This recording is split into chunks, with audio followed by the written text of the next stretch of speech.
మత్తయి సువార్త 15వ అధ్యాయము 21-22 వచనాల్లో కనానీయ స్త్రీ గురించి వాక్యం మాట్లాడుతుంది.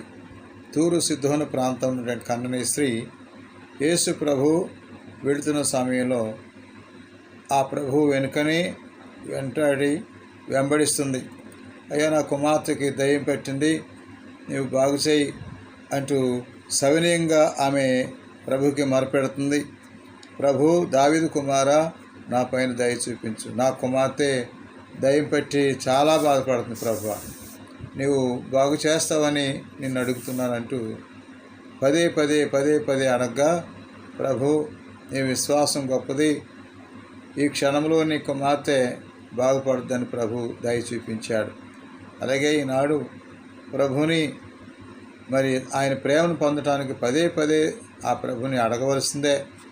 ఈ కనానీ స్త్రీ ఏ విధంగా అయితే ప్రభు ద్వారా మేలు పొందే వరకు, తన కుమార్తెకి స్వస్థ పొందే వరకు ఎలాగైతే వెంటాడిందో, ప్రతి విశ్వాసి కూడా ఆ ప్రభుని ఆ విధంగా పదే మొరపెట్టాలి, ప్రార్థన చేయాలి.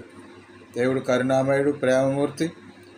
ఆ విధంగా అమ్మాని కుమార్తె ఈ క్షణంలోనే బాగుపడుతుందని ప్రభు బలపరిచాడు. అలాగే నాడు విశ్వాసంతో మనం అడిగినప్పుడు మనకి కూడా ఈనాడు ఆరోగ్యం ఇస్తాడు, మన బిడ్డలను దీవిస్తాడు.